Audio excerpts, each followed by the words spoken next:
Hi everyone! Welcome to my channel! May nagawa po akong vlog regarding sa gamot sa pagtatay ng mga bata. And sa video na yon is na feature ko po dun yung Ursiflora. So Ursiflora po yung gamit namin na gamot sa pagtatay. And marami pong questions doon regarding sa Ursiflora, kung paano ba yung tamang pag-inom, pwede ba sa 3 months, 6 months, and other ages, pwede bang makabili kahit walang reseta at iba pa. So yung iba po doon is na sasagot ko, pero yung iba is hindi kasi medyo busy rin po ako dahil nga working mama ko. So in this video is sasagutin po natin yung mga questions doon and share ko rin po sa inyo yung details about Ursiflora. Disclaimer lang po, hindi po ako doctor. Yung i-share ko po dito ay based po sa experience ko as a mother. So since na reseta po yun sa amin noon sa anak ko, so share ko po sa inyo yung information shared sa akin ng Pedia and details din na sinashare ng mga pharmacist kapag bumibili ako. For best advice, it is always best to consult your doctor pa rin po. So ano ba ang Ursiflora? Ang Ursiflora is ready to drink po siya. Meron po siyang Bacillus clausii. So good bacteria po siya na nakakatulong para labanan yung mga digestive problems gaya ng diarrhea, bloating at iba pa. So pwede bang makapili kahit walang reseta? So the answer is yes po. Pwede pong mag-over the counter. Kung magkano naman ang Ursiflora? Depende po sa pagbibilhan ninyo, pero usually is nag-range po siya ng 40 plus hanggang 50. Pwede ba siya sa 3 months, 6 months, 10 months, and other ages? So the answer is yes po. Pero may variant po kung ano yung pwede sa 6 months pataas and then below 6 months. So may tatlong klase po yung Ursiflora. So first po is yung Ursiflora Kiddy. Yung Ursiflora Kiddy is pwede po siya 0 months, so newborn pataas. So, newborn hanggang adult is pwede po siya. And nagko-contain po to ng 2 billion Bacillus clausii.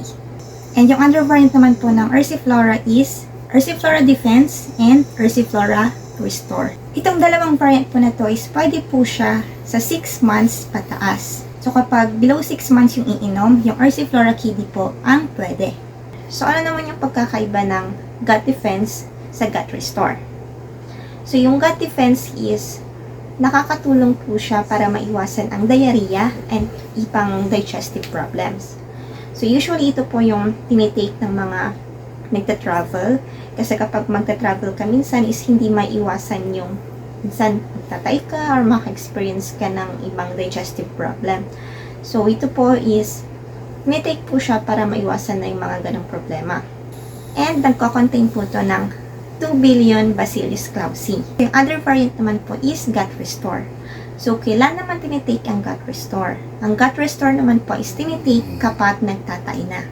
So, kung ang gut defense po is merong 2 billion Bacillus clausii, ang gut restore po is merong 4 billion Bacillus clausii. Paano naman yung tamang pag-inom nito? So, pwede po siyang inumin kahit wala pang laman yung tiyan.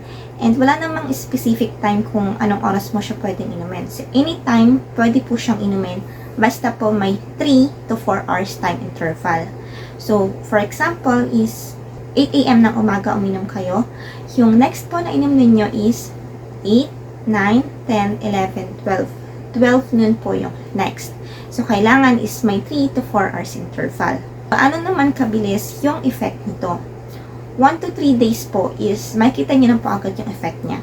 Tinitake po to 3 to 7 days or depende po sa advice sa inyo. Paano po siya iniinom? First po is isi-shake po natin yung vials and then twist and then iinumin. So pwede po siyang inumin directly or pwede rin po siyang ihalo sa milk, sa water or sa juice. So yung advice po ng Pedia sa amin noon is pwede po siyang ihalo sa milk. And yung Ursiflora is wala naman po siyang lasa.